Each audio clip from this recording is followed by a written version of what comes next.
Hello and welcome everyone to our channel Banking Dreams. So yes, today we are going to prepare for the Union Bank of India's local bank officer exam, right? And now Pragya Saxena is there with you all. This is going to be our fifth class in a row.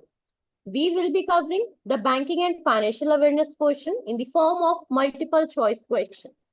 So guys, if you are keen to prepare for the upcoming Union Bank Local Bank Officer Exam 2024, then you can enroll into our new crash course which is being provided by Knowledgist. There would be 400 plus live and recorded sessions would also be there. Live classes would be there. Mock test would be there. And definitely a whole series of multiple choice questions would be provided to you guys. One-on-one discussions along with the presence of our expert faculty would be there. So yes, all the subjects are going to be covered under this particular crash course. And if you are interested, then you can definitely check out the description box. The link is being provided there. You can go through the link. The whole information would be provided to you, and then you can enroll and be connected with us. So yes, let us not waste much time. This is going to be our 30-minute session. And coming to the banking and finance portion now in the form of multiple choice questions. So yes, if we talk about very first question of the day, it is asking, how does HDFC Bank plan to divest its stake in HDFC Education and Development Services Private Limited? Question is simple. It is asking the method which HDFC Bank has used to just divest. Divest is the opposite of investing in its stake in the HDFC Education and Development Services Private Limited.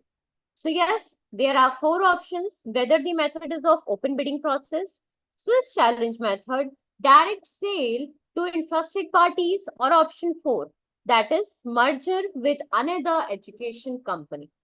So what is going to be the correct option for this one? Is it going to be A, B, C, or D? It is simply asking, if we talk about HDFC Bank's plan to divest its stake, then should it be bidding process, Swiss challenge, direct sale, or the fourth one? That is its merger with another education company. So this time the correct option would be option B. Yes, hi Sandeep. It is going to be option B. That is Swiss challenge method. See, what is, if we talk about what is this particular term that is being written as Swiss challenge method? So Swiss challenge method, it undergoes the process of bidding. It undergoes the process of bidding. I'll let you know, guys, how does this Swiss challenge method work. See, this method particularly allows private players, all the private companies. Okay, so this method allows the private players to accept what to do, to accept the contracts from the government through the process of bidding. Are you getting my point? This Swiss challenge method, it allows the private players to accept the contracts from the government through the process of bidding. So yes, this time the correct option would be option B, that is Swiss challenge method. So HDFC Bank has decided to sell its stake in HDFC Education and Development Services Private Limited through Swiss challenge method. And in this method, an interested party will definitely bid, and its bid would be serve as the anchor for counter offers. So yes, now coming up with the next question, which is talking about which type of QR code experienced a 32% growth from July 2022 to December 2023 in India? Whether NFC QR codes, Bharat QR codes, RFID QR codes, or option D, that is NFC tax growth. What is going to be the correct name? Which is the correct option? Option 1, 2, 3, or 4? Simply asking the QR code that has experienced such an immense growth, that is going to be of 32%. Okay. So the time period we are being provided with has started from July 2022 and it is talking till December 2023. Should it be NFC, Bharat, RFID? What should it be? Sandeep, what should it be? Giving you 5 seconds. Think about it properly. Okay, Sandeep has already answered it that it should be option B. So yes, the correct option this time is B. That is Bharat QR codes. So these report indicates that Bharat QR codes grew by 32% and has reached to 59.6 lakh from this time period. That is from July 2022 to December 2023. Right? So yes, Sandeep, maybe yesterday you were wishing Diwali.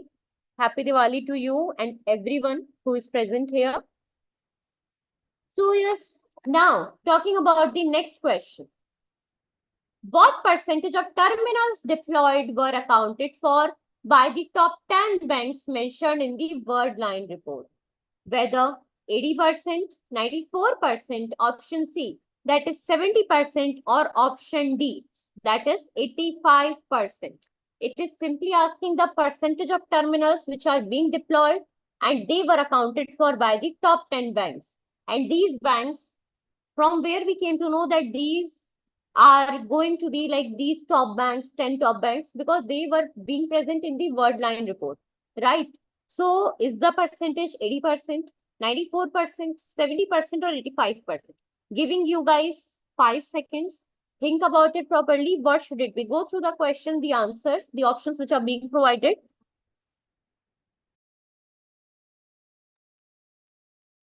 Okay, should it be option A, that is 80%? What about others? Others are also there. Do try to answer these questions, guys, because if you are going to be interactive, of course, these classes would be more beneficial. Okay, one has replied that it should be option B, right? It is option B, that is 94%. So the percentage of terminals which were being deployed and were accounted for by the top 10 banks mentioned in the word line report was 94%. And these top 10 banks included Axis Bank, ICICI Bank, HDFC Bank, State Bank of India, and there were others also. Like they accounted for 94% of the terminals deployment as per the report. So Sandeep, this time the correct option, dear, would be option B. Good evening, Priya. So yes, now next question is talking about how many banks and NBFCs face monetary penalties in FY24 as per the RBI's actions. We have to tell the number of banks and NBFCs on a combined manner, right? Who have faced monetary penalties in FY24, whether 54, 64, 74, or 84. What is the total number of banks and NBFCs who have faced monetary penalties in the financial year 24? Should it be A, B, C, or D? Giving you 5 seconds. Think about it. What should it be? I would not interrupt now in between.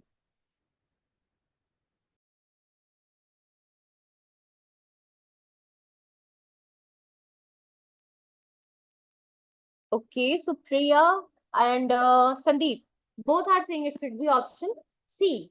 But my friends, it is option B. That is 64. So RBI imposed monetary penalties on 64 banks and NBFCs during financial year 24. And the worth of these whole monetary penalties was rupees 74.1 crore, right? Now, see, this thing you can be remembering in such a manner that their number was 64, the total number of banks and NBFCs was 64, and the amount was one more, that is 74 point, that one, which was more, right? 64, 74.1 crore. Next question is talking about what was the large fine imposed by the RBI in FY24 and on which bank? Whether rupees 10.5 crore on Axis Bank, option B, that is rupees 12.919 crore on ICICI Bank, option C, that is rupees 8.2 crore on HDFC Bank, or option D, that is 15.5 crore on State Bank of India. We are supposed to answer the largest fine which was imposed by RBI in financial year 24 and the name of that particular bank which was being imposed by this whole largest fine. Should it be Axis Bank, ICICI? Okay, Sandeep is saying it is option B. Okay, Anyone else? No one is having any idea. Priya is also with option B this time. So yes, the correct one is absolutely the most chosen one, which is option B, which means the largest fine of rupees 12.19 crore was imposed on ICICI Bank. Now, if we talk about what were the particular reasons behind these penalties or these fines being imposed on ICICI, so it was because of the sanctioning loans to companies in which two of its directors were also directors, and also the failure to report certain frauds within the prescribed timeline. So these were the two basic, like the main reason behind this whole largest fine imposement by the RBI on ICICI Bank. And it was of what? 12.19 crore rupees. Right? Next question is asking, how can Indian travelers in UAE make UPI payments using PhonePe? Whether by swiping their credit cards, option B, that is by scanning QR codes at NeoPay terminals, option C, by using NFC technology, or option D, that is by making cash payments. We have to tell the way, the procedure, the online method Indian travelers can be using in United Arab Emirates so as to make UPI payments using PhonePe. What should it be? Should it be option A, B, C, or D? Okay, have 5 seconds, 5 to 10 seconds. Sandeep and Priya both are saying it is option B. That is the correct one, right? It is B. That is by scanning QR codes at NeoPay terminals. See, Indian travelers in UAE can make UPI payments using PhonePe by scanning the QR code at the Mushrik's NeoPay terminals and entering the amount. Do remember the name. I'm repeating it again. What are these terminals in UAE being pronounced or being called as? They are called the Mushrik's NeoPay terminals. I would be telling you why do you have to remember their exact name. Coming up with next question. Now, it is an important one, which is asking what is the collaboration between NPCI International Payment and Mushrik Bank aimed at? Now, till time you won't be knowing, you won't be having any idea what is this Mushrik Bank thing at all. How would you supposed to answer this out? You must be knowing. Here it is talking about UAE's bank, and it has played a crucial role and acting as a terminal where Indian travelers can be paying. So yes, the correct options so the right options are being there. That is option A.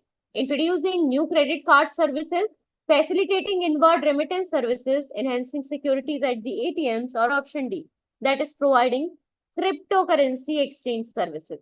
We were supposed to tell the reason, the aim behind this collaboration between NPCI and Mushrik Bank. Whether it is because of the introduction of new credit card services, facilitation of inward remittance services. What should it be? Sandeep is saying it should be B. Okay. Anyone else? What should it be, Priya? Priya Vasu. Nice name. What should it be? I'll be giving you 5 seconds. Think about it.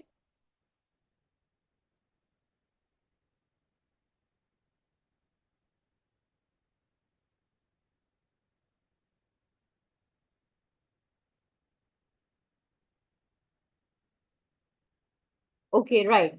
So yes, this time the correct option is going to be second one. That is option B, which means the collaboration aims to provide customers with familiar payment methods and may introduce inward remittance services in the future once the corridor for such transactions is enabled, is completely enabled.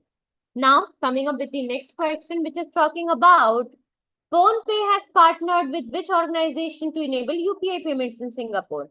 Monetary Authority of Singapore, Singapore FinTech Association, Singapore Tourism Board, or Singapore Economic Development Board. You all must be knowing about this whole collaboration, this partnership of PhonePe in Singapore with one of the organization in Singapore. The reason is to enable UPI payments. This would provide a better transfer procedure for Singapore people also. And at the same time, anyone, any Indian traveler who is being there would be using these UPI payments onwards. So what should it be? Option A, B, C, or D? Okay. One of my friend is saying it should be option A. But dear, this time it is option C, which is the correct one. That is Singapore Tourism Board. We are talking about the travelers, right? So travelers, tourism, traveling, right? So do remember it in such a manner. So this is Singapore Tourism Board. PhonePe has entered into a partnership with the Singapore Tourism Board to facilitate UPI payments for Indian visitors across various merchants in Singapore. Next question is talking about what is the strategic outcome of the partnership between PhonePe and the Singapore Tourism Board? Facilitating UPI payments for Indian tourists in Singapore, providing exclusive discounts for PhonePe users, offering cashback on purchases in Singapore, or option D, that is launching a new cryptocurrency for tourists. Simply, it is asking the outcome, the strategic outcome. Whenever we do anything, we keep in our mind that this should be, or this may be the particular outcome, right? So yes, it is asking the strategic outcome of the partnership between both PhonePe and the Singapore Tourism Board. What should it be? Option A, B, C, or option D? Have 5 seconds. What should it be, Sandeep?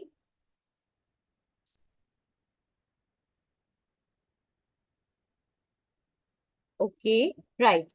So this time the correct option is option A. That is facilitating UPI payments for Indian tourists in Singapore. So yes, Priya and Sandeep both are correct. So the partnership between PhonePe and the Singapore Tourism Board is completely focused on enabling Indian travelers to make payments through UPI at over 8,000 merchant points in Singapore. Do remember this term. At over this payments through UPI, using UPI can be done at over like more than 8,000 merchant points in Singapore. Next question is talking about what percentage of the rupees 2,000 denomination banknotes have been returned to the banking system according to the RBI? Whether 90.31%, 97.69%, 80.50%, or option D. That is 100% of these rupees 2,000 denomination banknotes have been returned to the banking system according to the RBI. What should it be? Option A, B, C, or option D?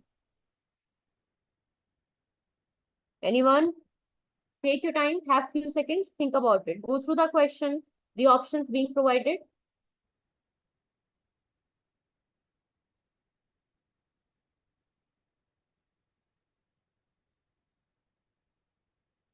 Okay. Sandeep is saying it should be 97.60%. So yes, this time the correct option is option B, that is 97.69%.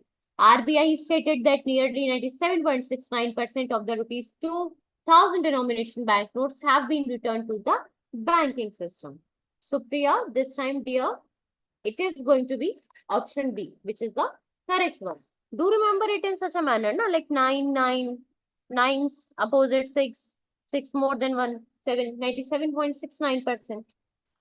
Next question is talking about until when were individuals initially asked to exchange or deposit the rupees 2,000 banknotes, whether till September 30, 2023, October 7, 2023, November 2016, or May 19, 2023. We have to tell the date until when the individuals were initially asked to exchange or deposit the rupees 2,000 banknotes. Should it be September, October, November, or May? Have few seconds. What should it be?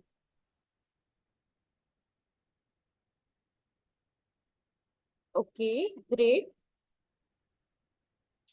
Yes, Priya, of course, you can. So, this is going to be the correct answer. That is option A. That is September 30, 2023.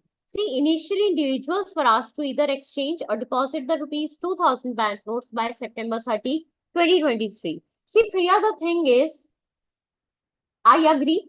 There are certain questions which are being asked here on a direct basis. The reason is because till time you won't be knowing the date or the head of any organization or someone, then you won't be able to answer it out. Like previously we talked about that name, which was Mushrik's Bank, right? Till time we would not be knowing that it is a certain bank which has been used as a terminal in UAE by the PhonePe so as to enable this UPI system. Then how will we be able to answer any kind of triggered question that would be asked accordingly by using this particular bank's name? So that is the reason, dear. There would be some direct questions and there would be some indirect questions.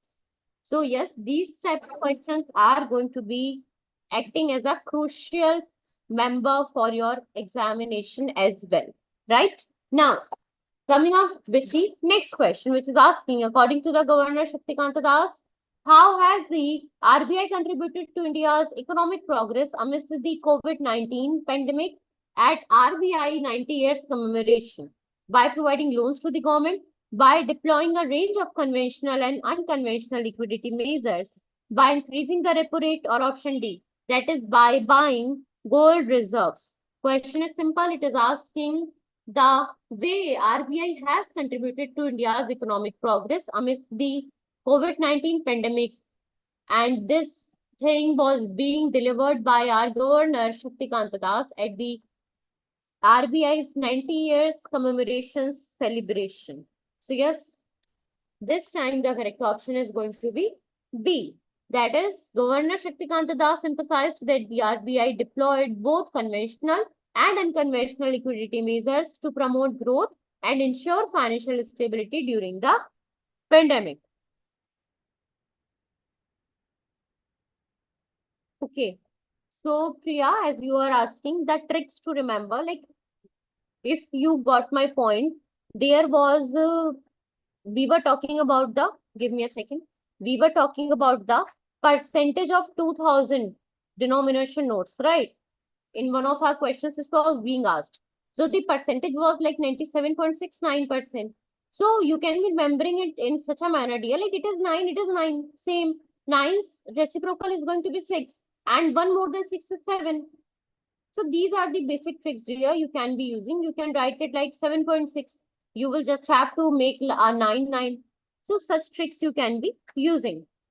So yes, for this question, Sandeep is saying A and Priya is saying option B is going to be the correct one. So yes, B is the correct one.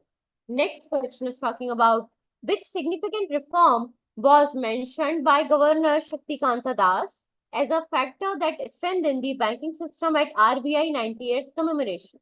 Goods and service tax, demonetization, insolvency and bankruptcy code, or option D, that is direct benefit transfer scheme.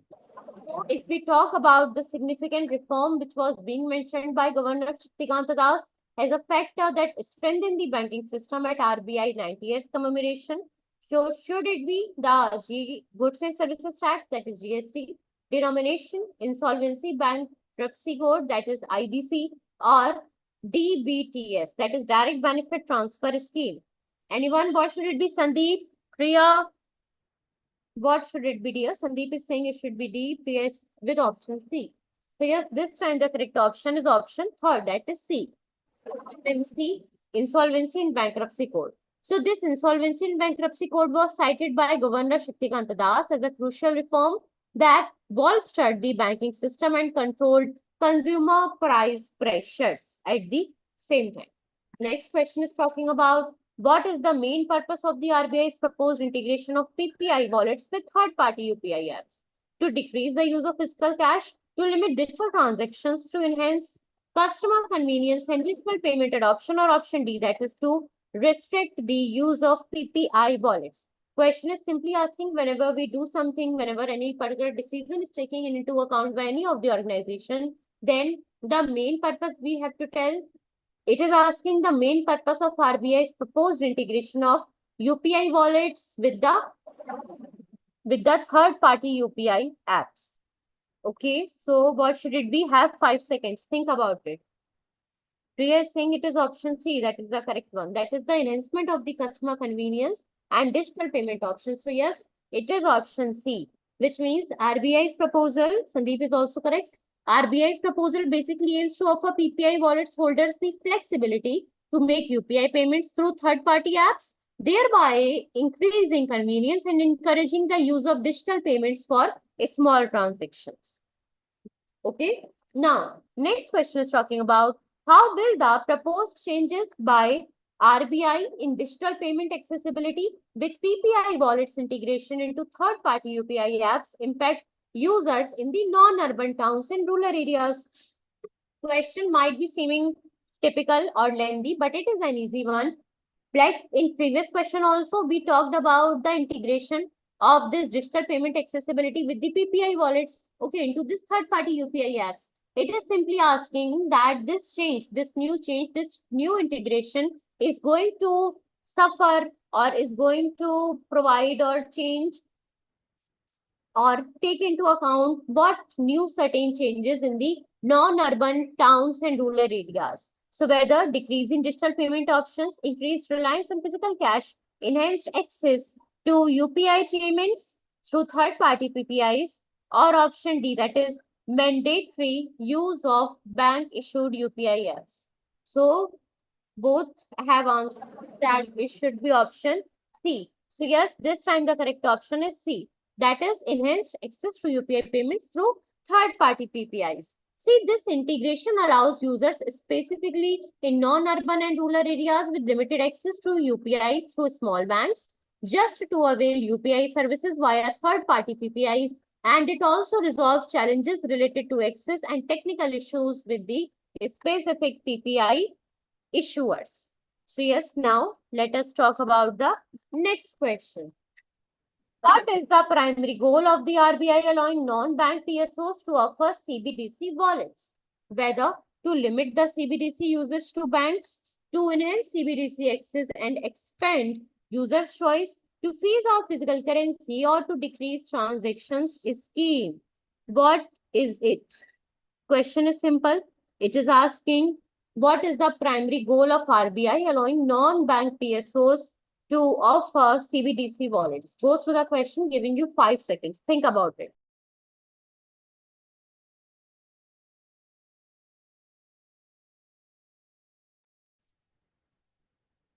See, whenever we talk about this term that is being written as PSO, then a PSO is payment system operator.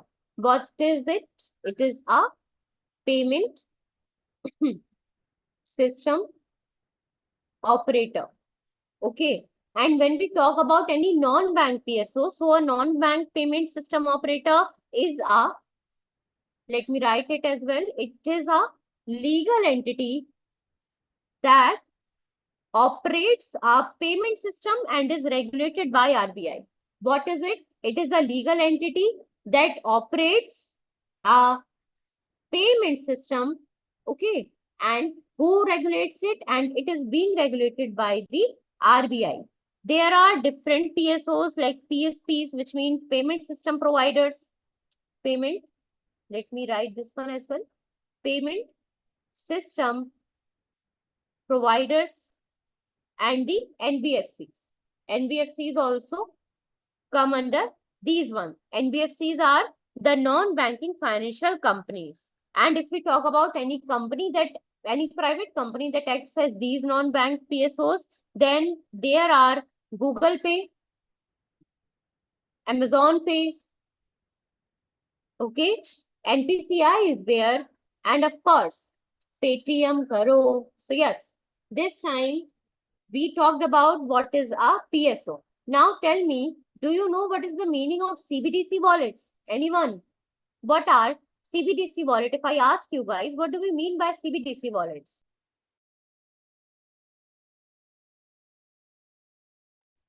Okay, no issues.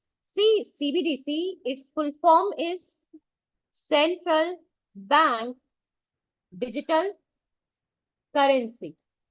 Central Bank Digital Currency. And it is a form of digital currency issued by a country's central bank. Simple. What is it?